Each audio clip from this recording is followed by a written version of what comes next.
8.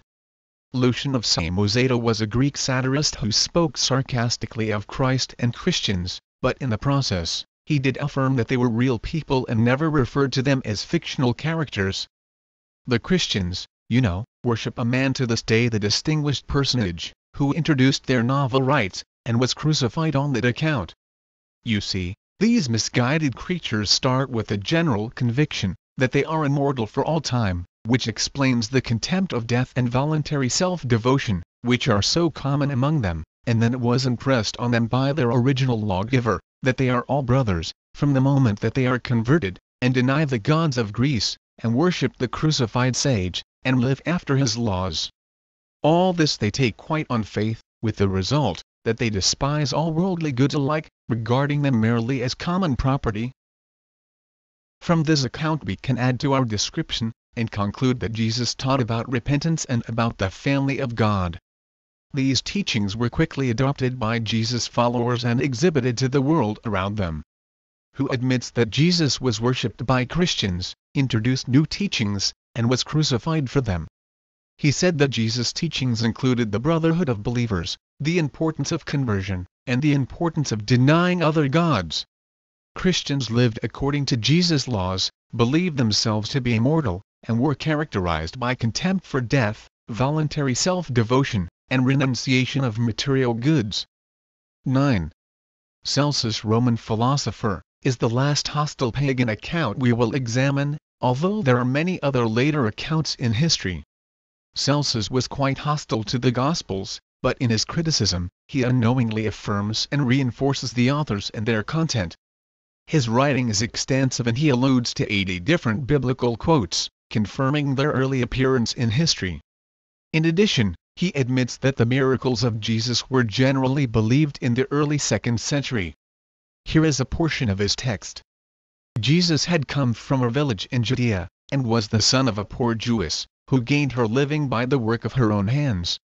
His mother had been turned out of doors by her husband, who was a carpenter by trade, on being convicted of adultery with a soldier named Panthyra.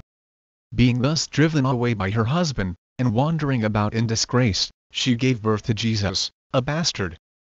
Jesus, on account of his poverty, was hired out to go to Egypt. While there he acquired certain magical powers, which Egyptians pride themselves on possessing. He returned home highly elated at possessing these powers, and on the strength of them gave himself out to be a god. Celsus admits that Jesus was reportedly born of a virgin, but then argues that this supernatural account could not be possible and offers the idea that he was a bastard son of a man named Panthyra, an idea borrowed from Jews, who opposed Jesus at the time. But in writing this account, Celsus does confirm that Jesus had an earthly father who was a carpenter, possessed unusual magical powers, and claimed to be God. 10. Marabar Sarpion, a Syrian philosopher, writing to encourage his son, compared the life and persecution of Jesus with that of other philosophers, who were persecuted for their ideas. The fact that Jesus is known to be a real person with this kind of influence is important. As a matter of fact, Marabar Sarpion refers to Jesus as the wise king. What benefit did the Athenians obtain by putting Socrates to death?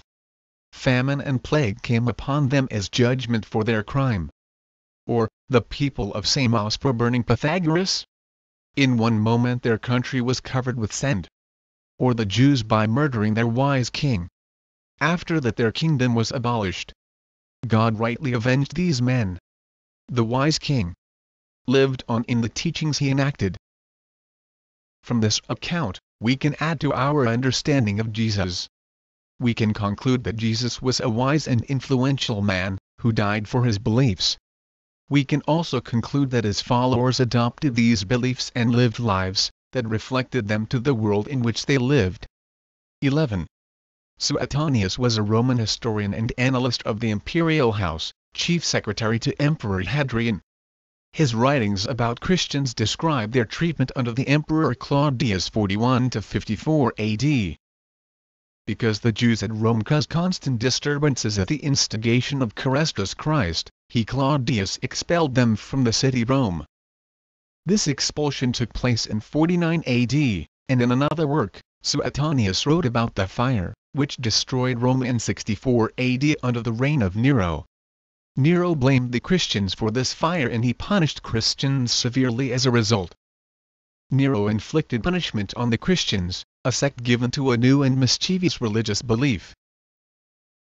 There is much we can learn from Suetonius, as it is related to the life of early Christians. From this very early account, we know that Jesus had an immediate impact on his followers. They believed that Jesus was God enough to withstand the torment and punishment of the Roman Empire. Jesus had a curious and immediate impact on his followers, empowering them to die courageously for what they knew to be true. In fact, we can almost reconstruct the gospel just from early non-Christian sources. Jesus was called the Christ, did magic, led Israel into new teachings, and was hanged on Passover for them in Judea, but claimed to be God and would return, which his followers believed, worshipping him as God. There is overwhelming evidence for the existence of Jesus Christ, both in secular and biblical history. Perhaps the greatest evidence that Jesus did exist is the fact that literally thousands of Christians in the 1st century AD, including the 12 apostles, were willing to give their lives as martyrs for Jesus Christ. People will die for what they believe to be true, but no one will die for what they know to be a lie.